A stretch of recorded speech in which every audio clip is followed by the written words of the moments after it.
you're sitting here? No. Or you're hanging out, okay.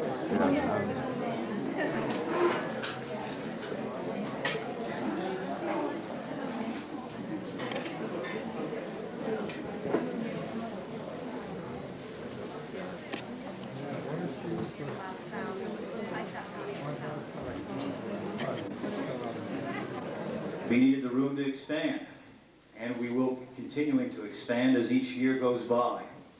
And the word gets out that hammered aluminum is becoming the hottest collectible in the United States. What do you want me to do? It has been something that has been with That doesn't look focused. our folks for many, many years. It was given away as wedding gifts. Oh. So what do I have to do? It was considered the thing to have, and it is fast becoming that again. Unless... We have a lot of presentations to do today, so I'm not going to stand up here and bend your ear. I'm going to turn the mic over to Kathy from the Wendell August Forge and let her present her awards. Kathy? That's it.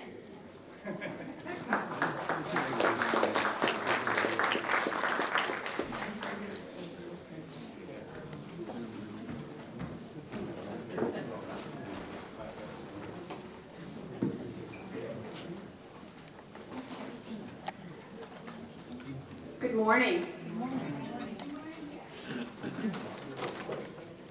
Is that Mary Ann's voice I heard?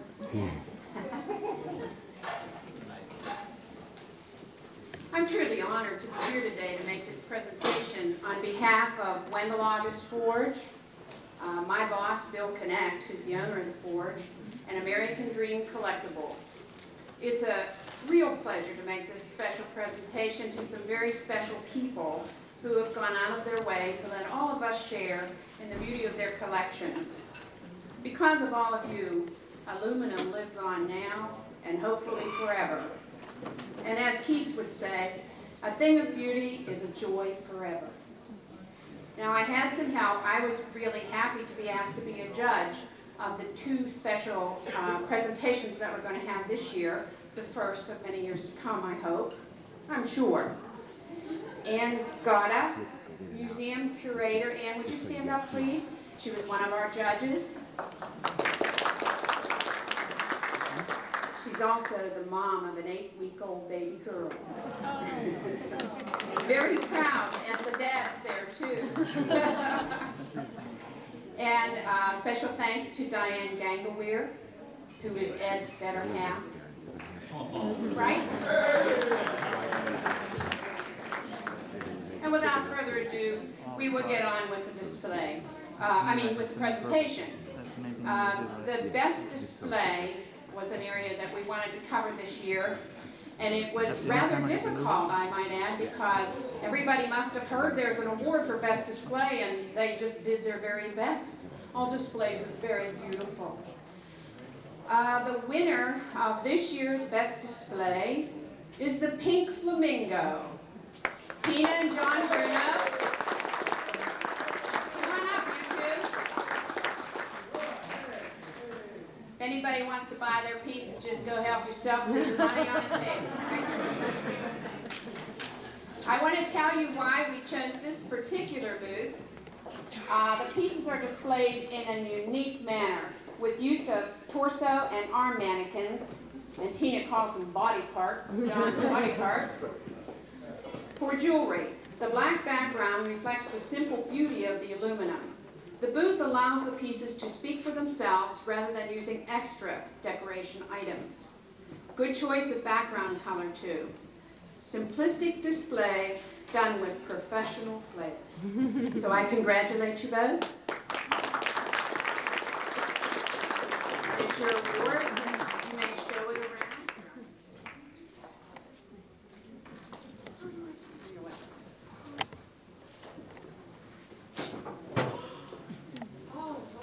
Of course it's aluminum.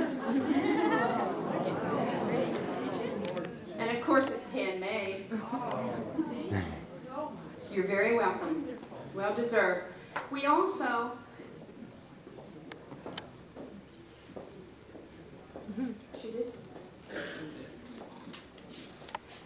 we have an honorable mention too in both of our areas this year, and the honorable mention for best display is the Kensington display. Please don't miss it, it's very elegant, and it's owned by Marilyn Sullivan.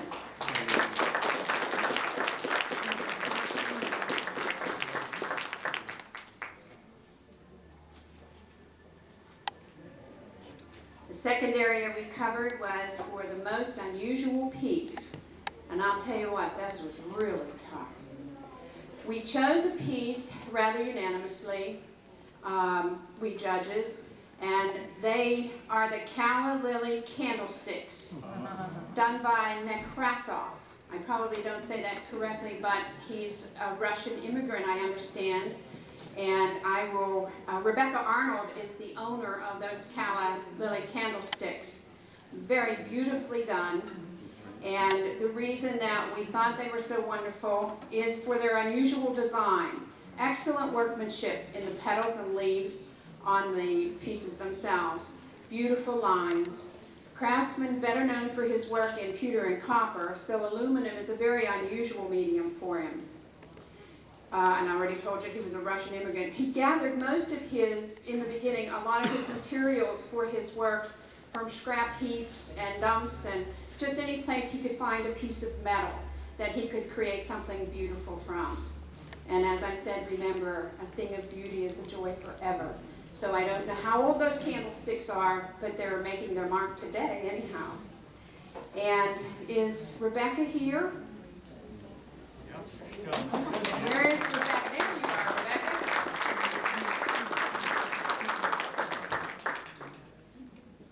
Congratulations. Yes, come right up.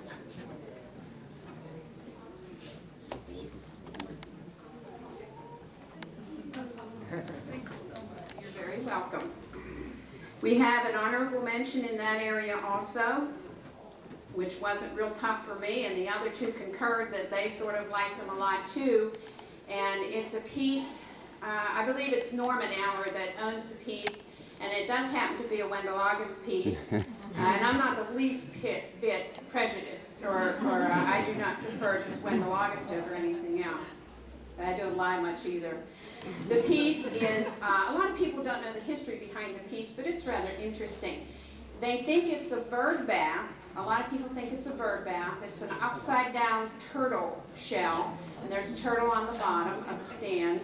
And it was purchased in the beginning, or Wendell August made it for the Rockefellers in New York, and I think 10 of them surrounded their swimming pool. And after the guests were finished swimming, they'd go in and change their suits, and they'd come out and throw them in these turtle bowls. And then the maids would gather them up and wash them and return them to the owners. So it has a lot of nice history behind it. And where is Bill? He's gone. Oh, here you are. What were you talking about, Mary Ann? I introduced Diane and Ann. I think there were only 3 of us, weren't there, Ann? we were sort of in a muddle in there, so there could have been 4 or 5 of us. But I thank all of you, and I will now turn the program back over to Ed Gangaweir.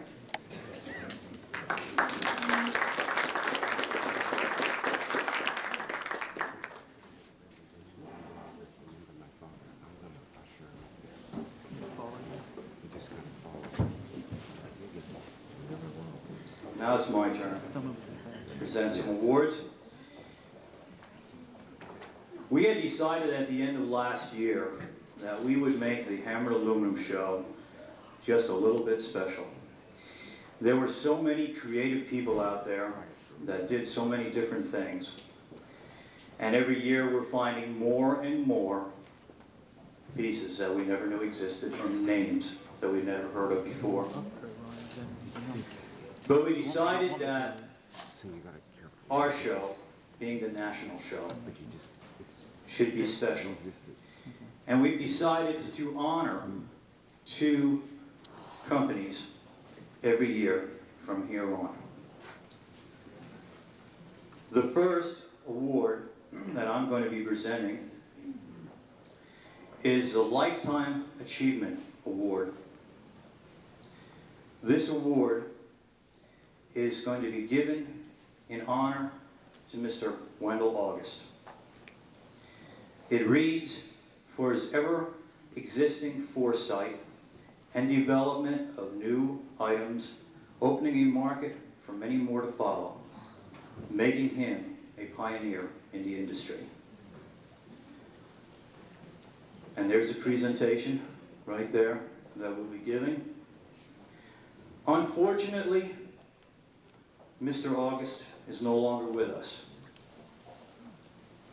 With your permission, I would like to donate this piece to the Wendell August Forge so that it can be presented to you and everyone else in the country from here forth for everyone to see. Mr. Bill Connect, would you be so?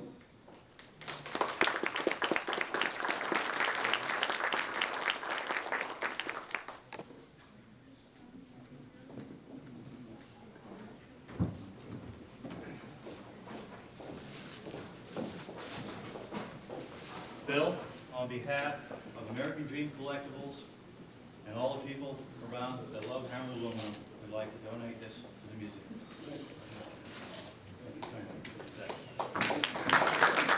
Very, very much appreciated. I'd just like to make a couple of comments that this is most significant because this year marks 70 years of us being in the hammered aluminum business. We have some great plans for the future for aluminum. You can see from today that you people are as excited as the rest of us.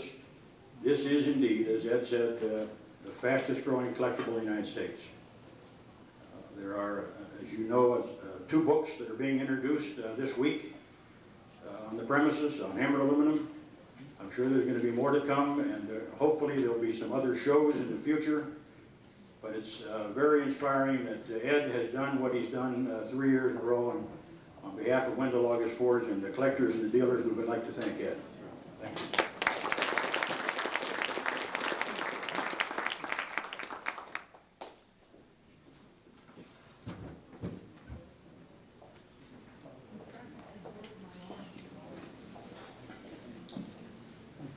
The next award is also a Lifetime Achievement Award. But you know something? We're very fortunate that we have this gentleman among us to be able to share, to be able to teach, and still to be able to create. It is with great honor that I would like to present this Lifetime Achievement Award to Mr. Arthur Armour.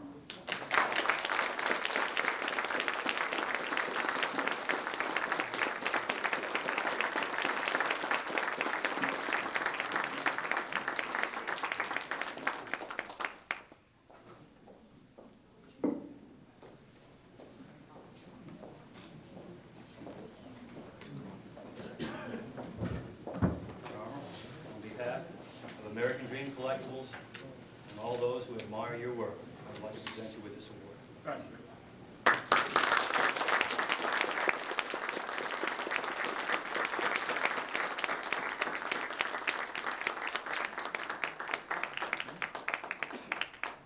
The inscription on that award reads as follows: for his artistic and architectural ability, whose creativity has left us in awe of his many creations.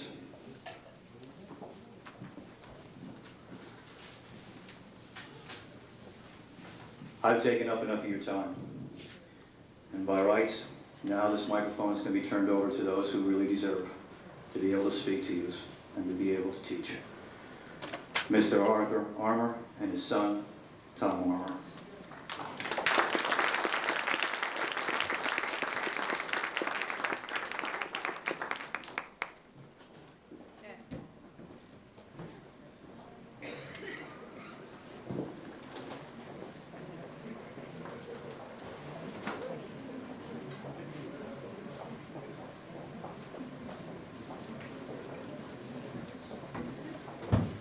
Thank you very much, Ed. It's a real pleasure to be here this morning. emotional over that presentation. We'll survive and get through what we want to give to you, present to you a history of hammered aluminum and my father's distinctive contribution to hammered aluminum. It's going to entail a number of slides. I plan to have them move quite quickly and to give you an overview of the whole realm of hammered aluminum. There's a very large amount of aluminum here. All of it has a very interesting history, and I hope that this presentation will enable you to have some sense of how this all came together. And as you watch this presentation, there's a couple things that you need to have in mind, is that the nature of aluminum, even though it occupies 8% of the world's crust, it's been very hard to obtain in the years past. And recently, in the late 1880s and the 1900s is when it became a metal that could be used. And it came into the forefront. There was a depression, and at that time, it could be used. It was inexpensive at that time, and people liked it. The industry grew, and after the war, then everything dropped out because there were so many other ways of making domestic items.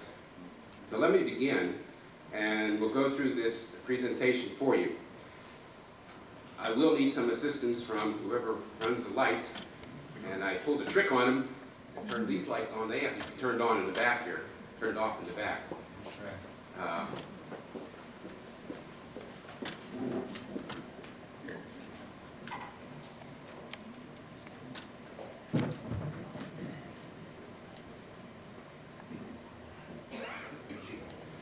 It's a top switch. There we go.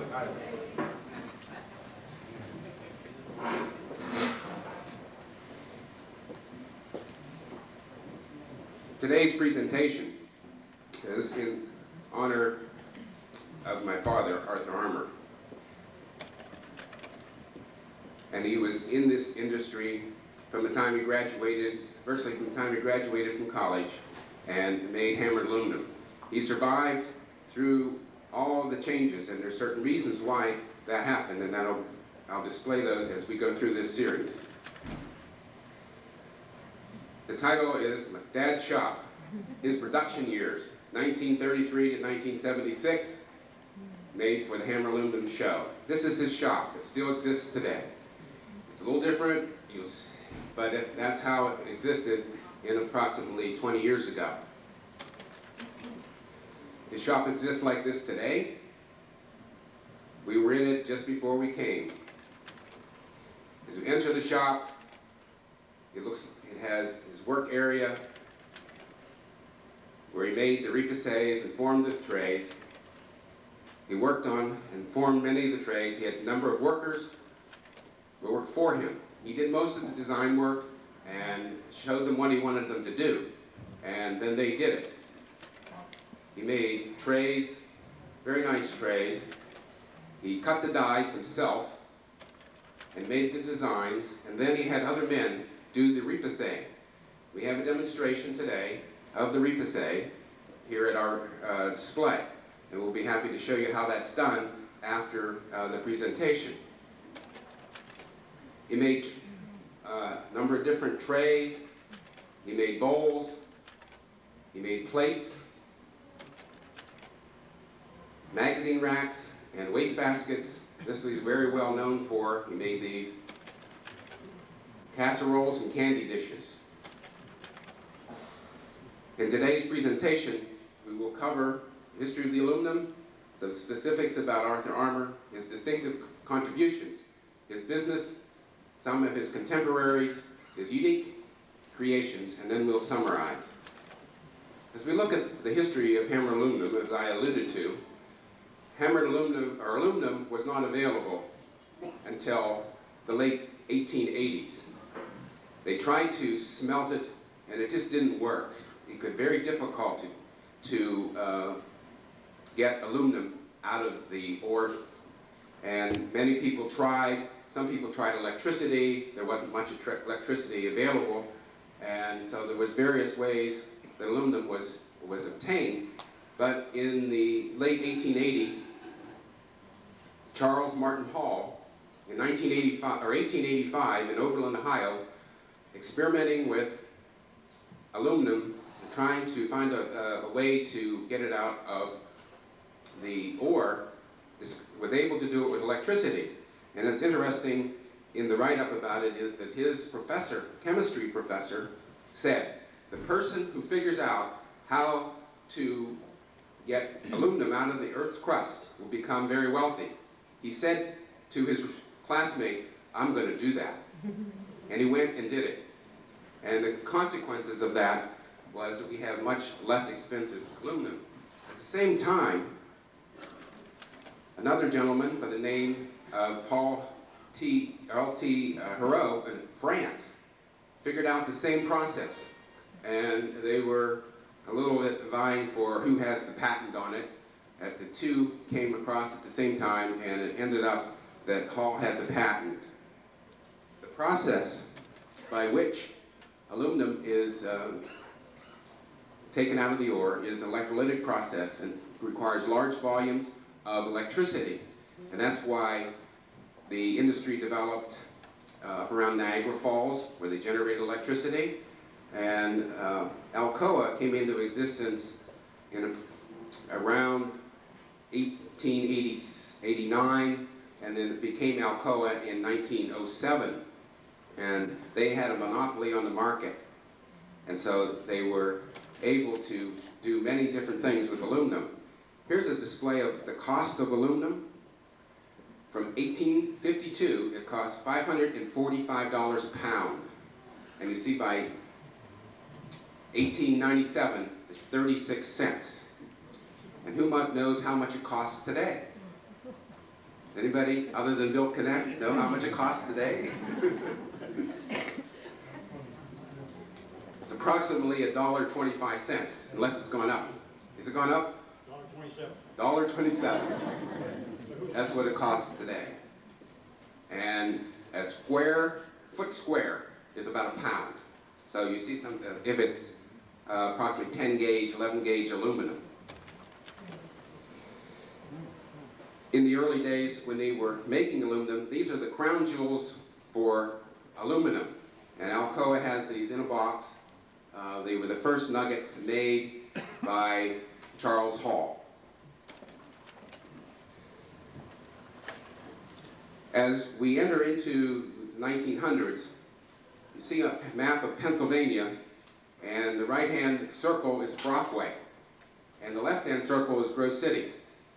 And in Brockway is where the industry related to hammered aluminum started. And it was started by a coal miner. His name was Gus August, and he had a blacksmith shop.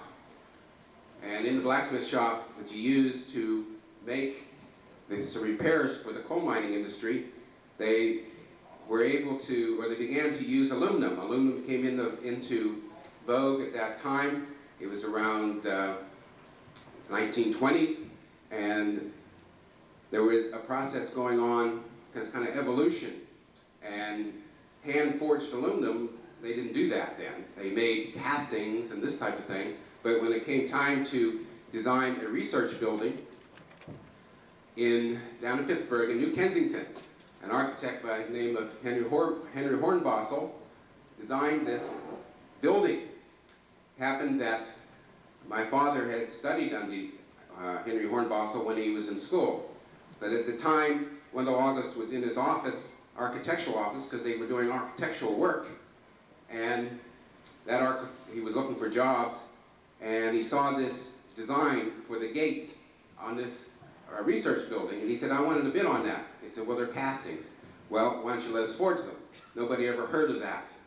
So they went back to their shop and worked on a forging that would be used in a gate for this building. And this gate now exists in New Kensington in the front of the research building. But in the process, They also had to make elevator doors. And here is really the birth of hammered aluminum, as we know it. The other was the architectural side, and there's many beautiful things done with architectural hand wrought aluminum. But the methods of doing the hammered aluminum for trays and giftware, this type of thing, came from the request for these doors. Now, the history behind these doors are a little, it's hard to tie down. We visited with a number of the people who potentially had worked on these doors, had come from Brockway and moved to Grove City, one of which was Jim DePonso. And he remembers these doors being made, how he put the finish on the doors. But the way these doors are made is just a little different than the process that most of the other things are made now. But as you see, these are quite elegant doors, and that was a neat trick to make these doors. We're not sure totally how they did it, other than to have the designs cut out of steel, or iron, steel I guess, and then they were put on an anvil and hammered on the back side. But how they tied it all together and made such a large creation is hard to know. But you see there's quite a bit of detail. But the thing it lacks is anything on the surfaces, any detail related to the surface of each individual flower or thing. That was just a smooth surface. But you can see that there was quite a bit of work that went into these doors. Now, if you look closely at the top there, and you've seen, some of you may have seen the original tray that was made from these. This was the same technique, and at the Window August booth, there is one of those trays. It's quite inspiring to see these doors. This is a prototype of the doors that were made by Window August before they made the doors, or the first thing they took off their dies. And Window August has this. This belongs to Window August Forge. They weren't quite sure what that was until last year, until we put this all together. And now they know where it is. We haven't found the actual dies that were used to make this. And there's a tray that originated from the doors. And the story is that when Henry Hornbostel finished his work, he said to Window August, please make 2 trays. I want to give them to the president of Alcoa. And he made 2 trays, gave them to the president. The president wanted 50. And then other executives got involved, and they said, we got to have more of these types of things, promote aluminum. Therefore, and also Kaufman's got involved. They went to Kaufman's, can you market this? And there was a very positive response, and things began to respond. This is 1929. And one of the other things that developed was a tray was made by cutting into a die. And I do have to apologize, I don't have the picture of Natal Rossi. In my preparations, this one slide didn't get. This is Jim DePonso. He made this tray off of one of the early dies. And Natal Rossi was the one who said, let's cut a die and make designs in steel rather than cut through the steel. Then you could have texture in the base. And he was the one that was instrumental in developing that process, even though he didn't do that process until in the late 40s and 50s. He was in architectural work. This is one of the first dies that was made of Kaufman's mansion, and it was just gouged out of steel. In that example, the actual die is back at the Window August booth, and they came up with a tray. You see, it's the same shape as the one I showed previously. And those are 2 together. And of course, Window August Forge was the one that forged out this whole industry. And they moved from Brockway to Grove City at the time of the Depression. And there was a gentleman by the name of Fithian who had some resources and money and had a bank and had his interior of his bank fixed and decorated with the elegant aluminum made by Window August. And he talked to Window August into moving to Grove City. He built them a building, and that's why Wendell August is in Grove City. He brought with him a number of blacksmiths and artisans to Grove City and have been there ever since. As the industry began to develop, they needed to display the finding or their products. This is a display in the hotel down in Pittsburgh, and this is very early. It's out of an article from Alcoa of December of 1932. And he mentioned the award regarding the turtle. It's interesting, in this article, here's the turtle. They were making him back then, and so it was, that turtle that's on display is from 1932. December 1932 is when that was made for the Rockefellers. Let's now switch a little bit to my father, who entered into this whole activity of hammered aluminum. His grandparents and great-grandparents, and then there's Jim McCausland, who was a designer. This is Jim McCausland, and this is Gus August. A very key thing in the hammered aluminum is the design. And my father went to work for Wendell August in October of 1932 as a designer. He had been trained as an architect, graduated from Carnegie Mellon, or Carnegie at that time, 1931. It was Depression, had no work. Spent 1 year working for an architect firm in Newcastle and made $100 for 1 year. When Wendell August moved to Grove City in April of 1932, and my father lived in Grove City, they got together and he started working for them as a designer. This is one of the designs that he made that was then translated into a die and then into a product. Some other polo players, the sailboats, there's several of these around. This happens to be 2 sailboats. If you look at this, there's 2 sailboats racing. There's one there and there's one here. And then there's this small sailboat back here. And he had made that design for them. This is a, what do we call that? The coffee table, and the distinctive thing is he added to the coffee table some design as less as this. There's curves and the changes that take place associated with my father's design characteristics. This was some type of ashtray, and he would have made that design. Then he moved on, though, to his own business. And the reason he moved on was that they didn't have work for him. There was some degree of conflict between Mr. McCausland and my father because they didn't agree necessarily in design concepts. And so he was let go. He went home and made a drawing of a tray. He cut a die in his back porch in Grove City and produced a tray. This is the first tray that my father made. There's some of them floating around here. We have one, and it's the first tray that he made. This was in 1933. So you have a tray, you have a product, but you have to sell it. You can make all these products, but if you can't sell it, it will never go. So what did he do? In 1933 was the World's Fair in Chicago.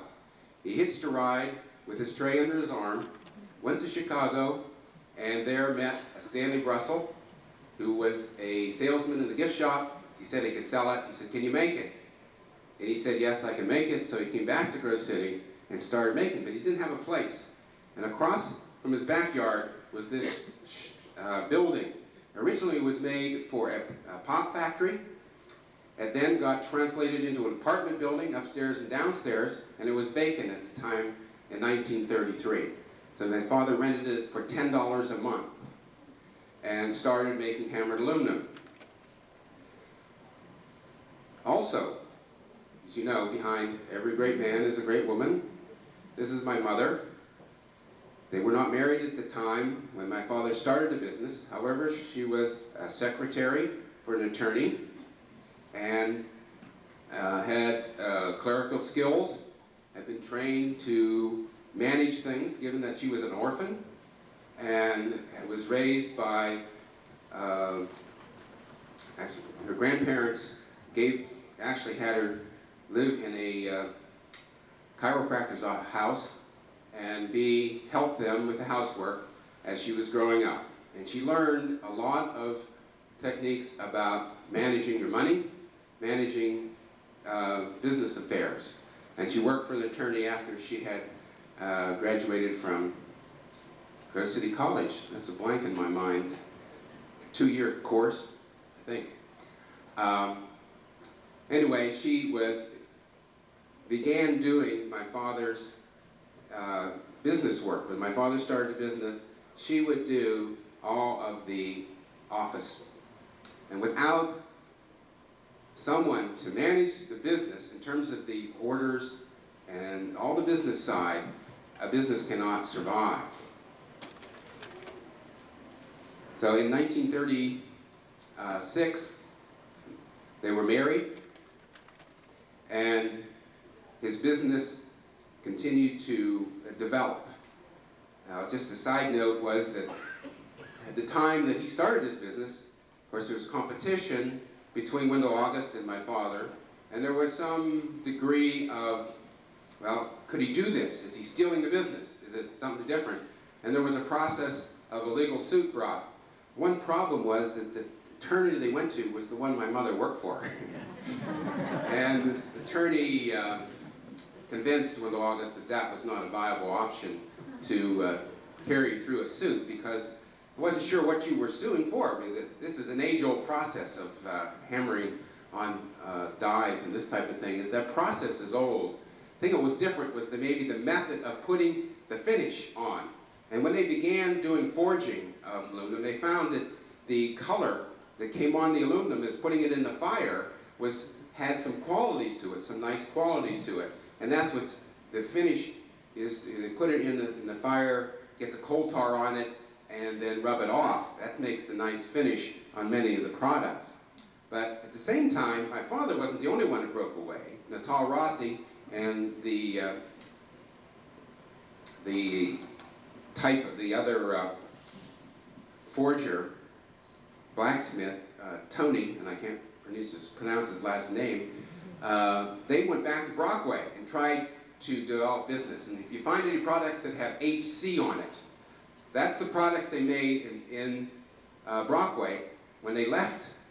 They left Wendell August for a while, but they weren't doing very well, and Natal Rossi didn't quite know what to do. And in the process of this whole thing, his sister convinced him to listen to Wendell August and come back to work for him.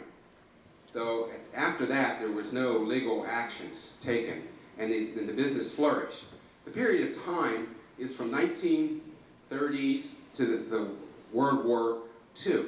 And during that time, my father developed certain distinctive characteristics. And in his catalog, in the tradition of honest craftsmanship, the aluminum illustrated in this catalog was wrought by hand to be a beautiful adjunct to modern living. In it, a modern metal and modern design are combined with the age-old art of skilled craftsmen. This happy blending of the old and the new has an irresistible appeal for all. You will like its clear-cut design and honest manufacture. That's why you're all here today, right? So what did my father do in terms of design? He would pick a subject, and his concern was primarily outline and then fill in the details. This is the pioneer design. These are original drawings of his work, and this was applied to the die. He would cut the die. This is what the die looks like after it's cut. Go from the design, and he made things for a specific tray or a specific piece. And this is the tray that came out. Very similar to the original one, just different designs on them. The world map. This is interesting. in that he got this out of the Ladies' Home Journal in 1930 and translated it into a design. These are the design, you see the little hash marks, he kind of developed this thing, and the compass star, he developed that, added all the little figures that go on the continents. If you notice on the map design, there's little type animals. And he came up with the final drawing with the border, and that was translated into a die. Because you notice it's backwards, because the dies are backwards, so the end product can be frontwards, and into the product of a map design tray. The tree design, too, developed from his various experiences. He would collect various drawings. He would create many of his own. He would put them together, small tree. This is the final drawing that was applied to the die. And then the die itself was made, and then a product. This is a very popular design, and he sold many of these in the latter part of his business. This is a poor representation, but it's all that's left of the pine design which we selected for this year's program, and it's the original drawing translated into the die and into the product, which you made back. The product, which we have made a limited edition of a 6-inch bowl, square bowl, for distribution at today's show. We've made actually 100 of them, and that's the limited edition that we made. Another design is Snowflake, and many of you like this design when you find it, but this is out of a magazine, and it was translated into a drawing. He kind of had the bold design, and then some small in the background. Ended up with the final drawing that was applied to the die, and then made a product. This is interesting. Some of you have a tapestry design. This is how he translated things. This is a little design that's on a box, and he translated that design, it was a carving, little carving, into the design that he has on the tapestry.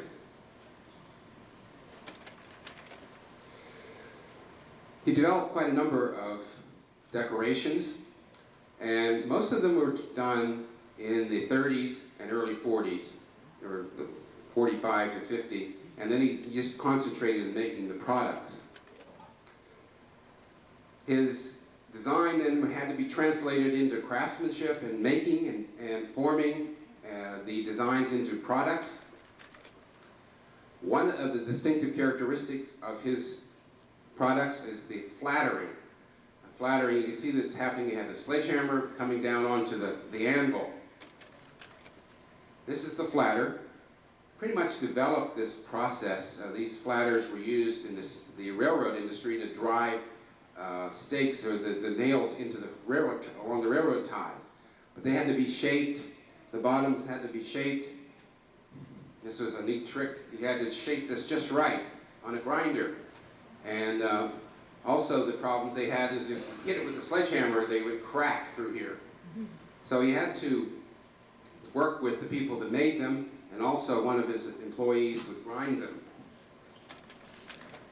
This demonstrates how the flattering is done. An action view, then the end result. And now why did he do this? Why did he put the flatter marks? Well, the hammered part is here, where you do with the repoussing, but there was always edge. This smoothed out the edge, plus the fact that he always told me, all I sell is hammer marks.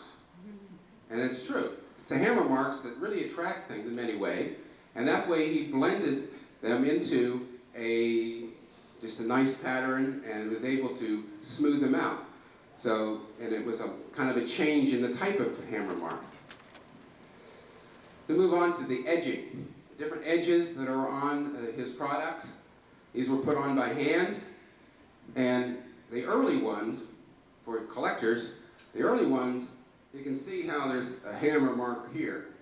But then as you move on, they're hit directly on the edge. This demonstrates how it's hit right on the edge.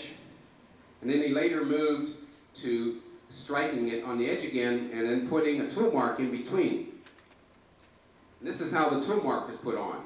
Right here it's clamped, and then you hit the tool and then with the hammer. Those were the type of edges he had. He had distinctive handles.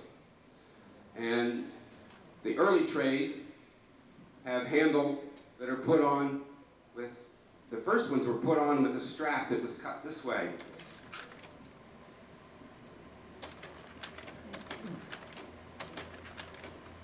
The later ones were individual straps. It was less expensive. I'm sorry. It was the other way around. These put first, and then this was done because it was less expensive, less process to do it.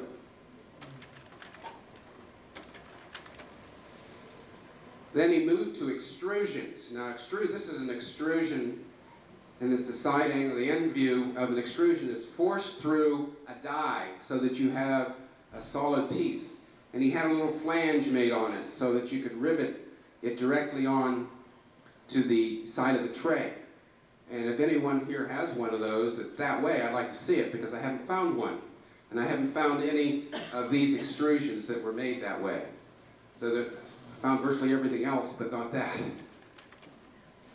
Here you see a progression of different types of handles. The early ones at the top used some various extrusions, some flat ones. Then, as he moved in time, he made this type of handle that was attached directly onto the aluminum, and eventually he made them without any added handle. The other thing that happened with his design, he would add things as he went along to add to the beauty of the piece. You see this is straight, and then this piece is curved. Just that little curve added some flair to the design of the piece. And he made that curve in a device. You put that handle in there, and then you would squeeze it, and it would give it the little curve. The other thing he developed about his edges and handles was using the extrusions for edges. This happened, he developed it during the war while he couldn't work, and he made extrusions, and then they would fit together. These would fit. You see right here, this fits together. As you put it together, you end up sliding the tray together and then notching it at the back to keep it together. This is a device used to bend those. You see, as you turn around, you would bend these devices, and one of his friends showed him how to do the neat tricks that you have to do. You just can't put it in there and bend an extrusion that has funny shapes. His corners, the type of corners he has. You see, originally they were curved, and he had some squares, and then he moved to one of the problems, it took a lot of work to make square corners. You had to forge them, you had to file them, and it took a lot of extra time, and in trying to make any income, you had to do things that were efficient. So he was always developing different ways of doing things, and this is what he finally developed. As you come here, it zigzags down and then up for his handle. So when you turn this over with the hammer, you didn't have to do anything else to it. Plus the fact that he put a little curve on the side. Then the finishing process was done by putting the pieces of aluminum into a fire, a coal fire, in a certain height, a certain level, a certain temperature where the coal tar is, and it would coat and stick to the aluminum. If he heated it too much, it wouldn't work. You didn't get enough on it, it wasn't right. You had to do it in the right spot. One of the other things that he ended up doing was moving on to gold anodizing. And that's what enabled him to survive in the 50s, 60s, and the early 70s, was making gold anodized aluminum. You don't see a whole lot of this yet, and you will eventually, but it was because he did this in the latter time, and this is what enabled him to survive. The gold has really nice appeal. It did have a harder surface.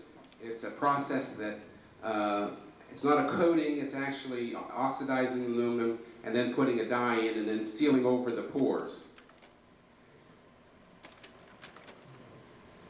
Let's look briefly at some of his business aspects and how he conducted his business. Again, the comment that what he focused on is quality products, his trademarks. You're all interested in various trademarks. These were the early ones, single A's, and then he added his name, and then eventually a little different, more modern type of trademark. Occasionally he made some special products that didn't have his name on them, but he made them. These are the devices used to make this stamp trademark, his work area. This is original price list, and that tray, his first tray, was $2.40. How much did somebody bought one? I saw he had my father sign it. How much did you pay for it?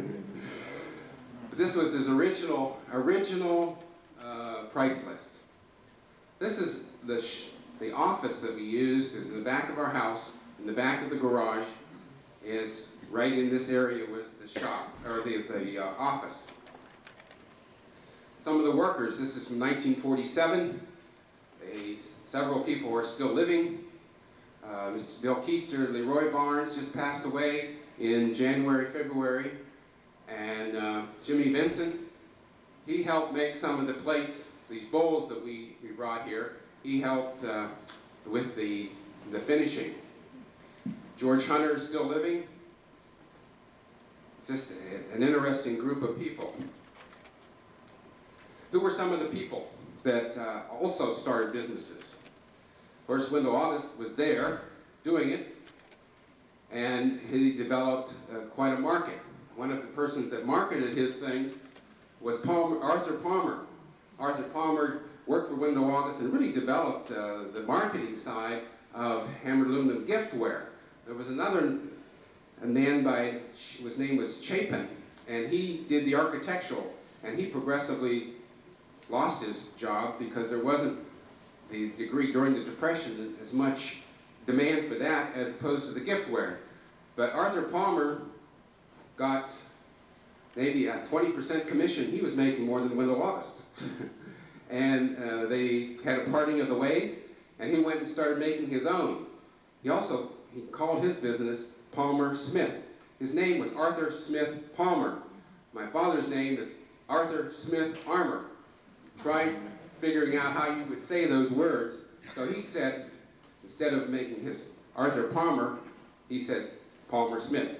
And that's where his name comes from. He liked to make items that were very difficult to make. And he wanted, before he started his business, I think he wanted, or even after, he wanted people to make these products, and they just were difficult to make. This is a picture. I visited Clayton Sheasley. Clayton Sheasley worked for my father in 1936 and went on to start his own business and then quit in approximately 1950. And he was living in Florida now, and I visited him in March. And he was very nice, and he gave me the horse tray that we have in our display, one that he got in 1936. Here's some of his products that he made. This one, you can't read it, but I'll give it to you. It's Leroy the Lost Forge. It was in Emlenton, which is about 25 miles from Grove City, and it was just short-term existence. And went out of business, but Clayton Sheasley bought the dies that DeLoss had. DeLoss had his dies made by a man named Robert Hall. And one of the dies he made was the horse and carriage, and carries a number of trademarks. You'll have DeLoss, you'll have Sheasley, and then you'll have DePonso, because DePonso eventually bought the die from Sheasley. There was another man, his name is Finley. If you look closely, you might think that this was Arthur Armour's, and it isn't. He copied some of his dies. He had a die cutter cut some dies and copied them, and as you can compare, I have an example of that. Also, these geese, you think that's Arthur Armour, but it isn't.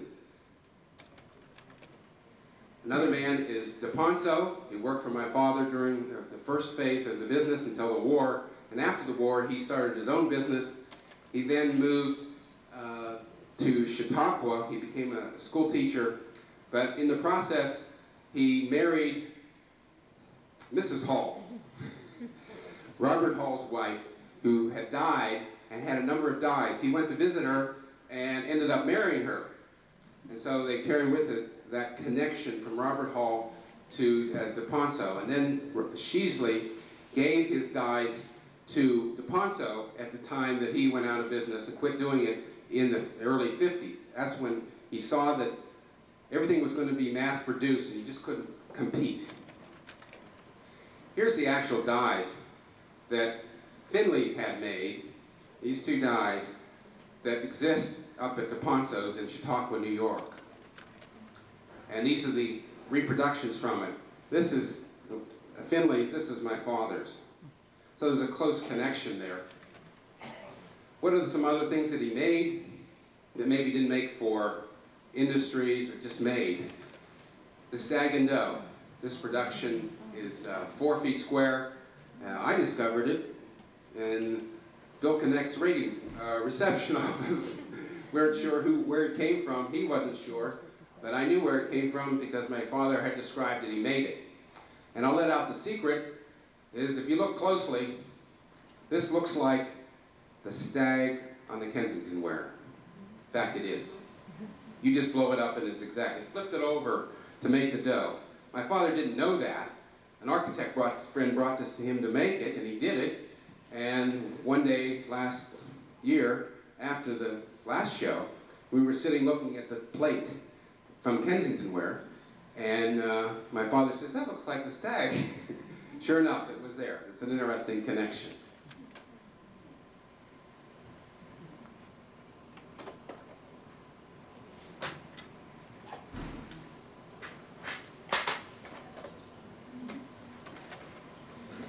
Some other things he made. These are for a railing for the signs of apostles. And each of the apostles had a sign, and this one, the apostles and the Lord Jesus Christ, that's Christ's symbol.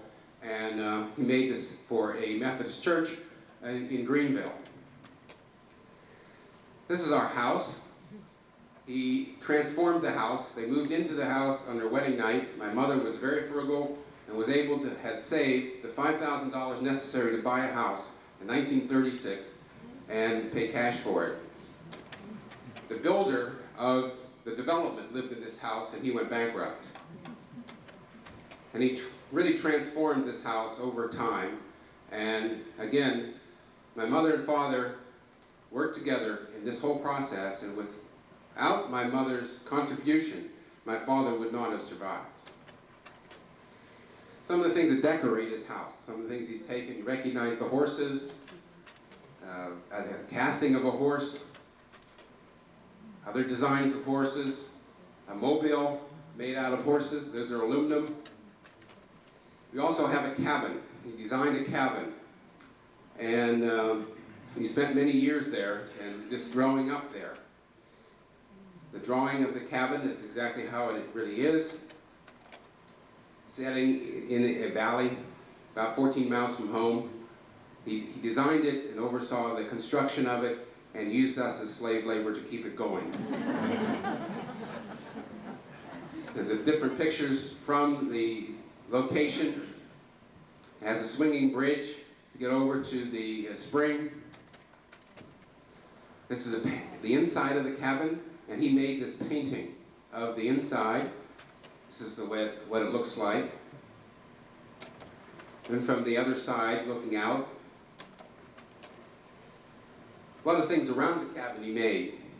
The lamp, the light, the lantern, he made it's made out of aluminum. Another pole light.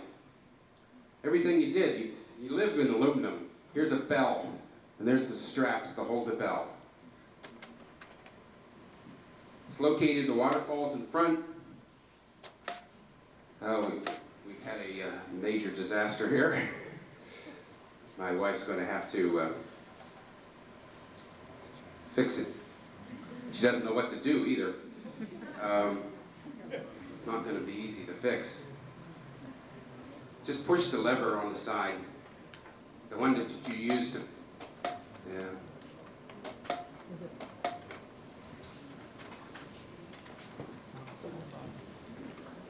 What happened? Well, it just stuck in there. We're going to have to take an intermission while I fix it.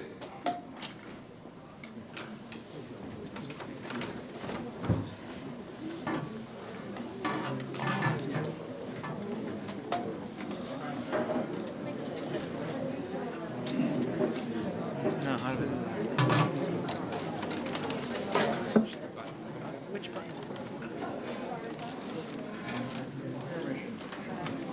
Which button?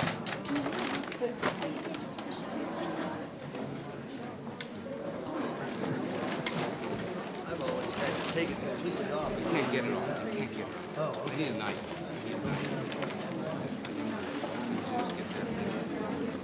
Oh, here it is, power. Okay, so that was on Should stick. be a stop. It did stop. No, it didn't. I'm sorry, I don't Where know. is the stop? It's the red button. Find down there. Okay. This is how the cabin looks in the winter.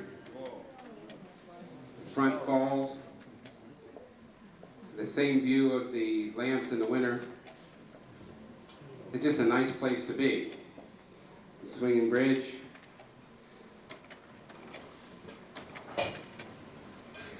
To bring it all together, I would like to tell you that my father operates from a particular perspective.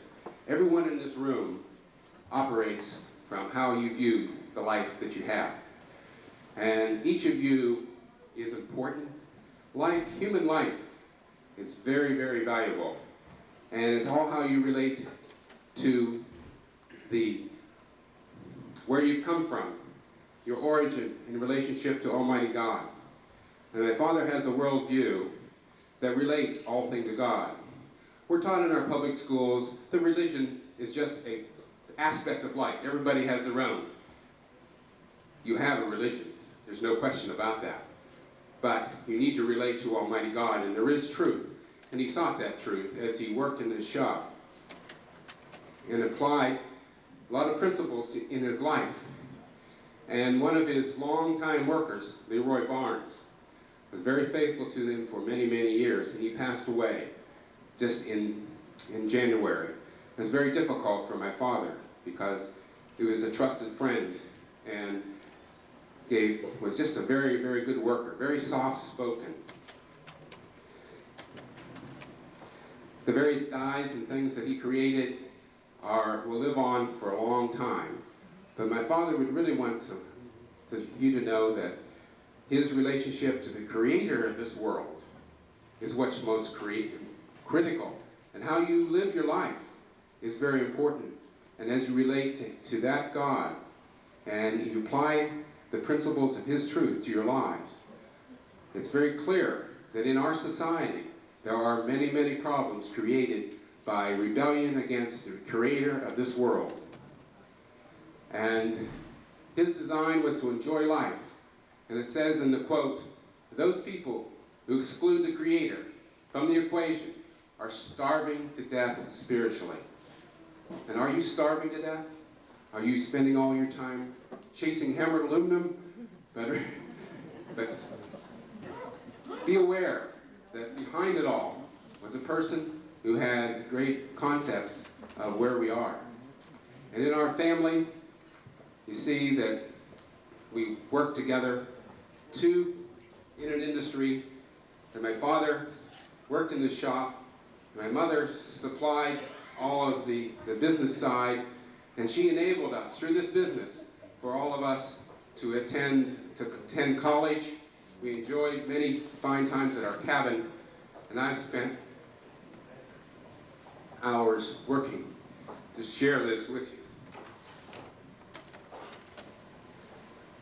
We made this commemorative plate for him. It's my son working on them in his shop. And I got the bug. Here's all the junk. This is up in his packing room of collecting as we were looking and searching and learning about hammered aluminum. So my father's shop, there's many things behind it, and I hope that you have enjoyed this presentation. As we were developing this presentation, my father said there are some people that have been developing the concepts of collecting hammered aluminum and its importance.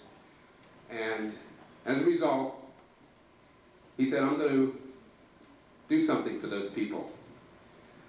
And that's what he's done in these two plaques that we've made with the pine design. And it's interesting for you that this is the design we've used today.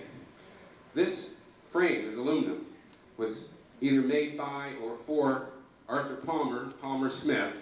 My father made some frames for him when he was in business. And we put it together in a plaque. And this one is for Danny Woodard. And we would like to have Danny come up. And we'd like to have the lights turned on.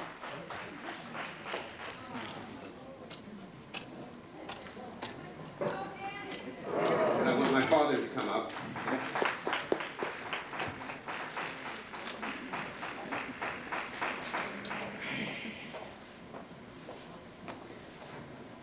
This is the plaque that's on the wall.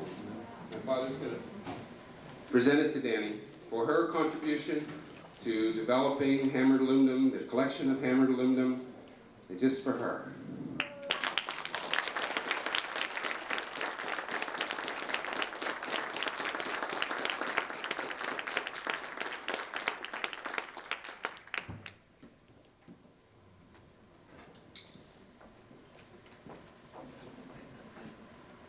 Tom said he was a little emotional a while ago when he started. What do you think about me?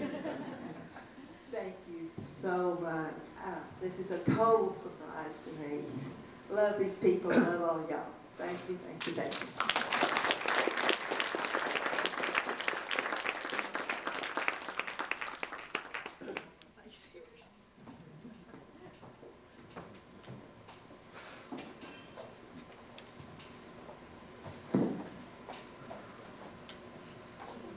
And I'll come down.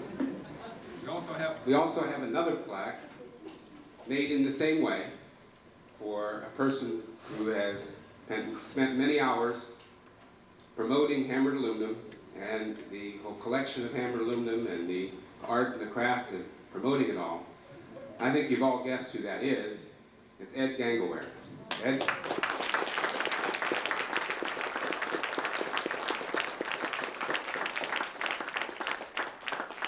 Ed has put many hours into this show. It's not without its difficulties. It's an emerging aspect of collectibles, and you don't do things right all the time. You give it a try, and Ed's been putting forth a great effort, and this is in recognition of that effort.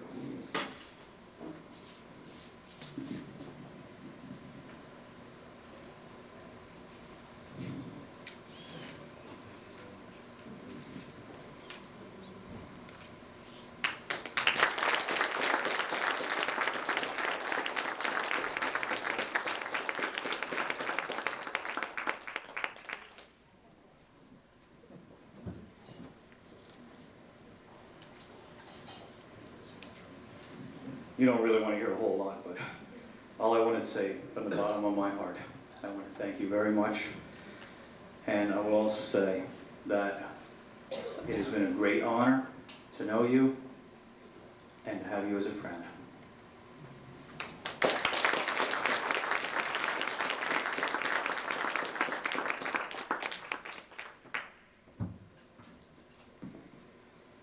Putting these plaques together was totally my father's idea as we worked together to have our display for Arthur Armour hammered aluminum. And we also prepared for you for this day is a demonstration of hammered aluminum, how it's made, the repoussé process, and the edging. So feel free during the course of the rest of the morning, this afternoon, that we will have some demonstration as to how this is all done. We have we have the die that he used for the pine, and we would work through it. So again, I hope that you have enjoyed this presentation. It's been enlightening for you, and that you have come to know more of the distinctive contribution that my father has made to Hammer Aluminum. Thank you.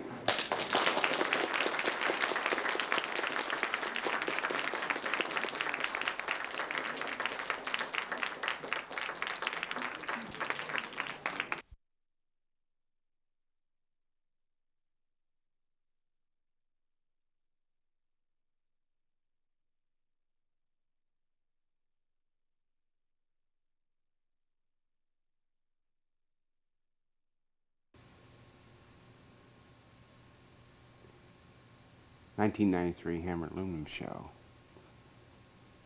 Arthur Armour booth.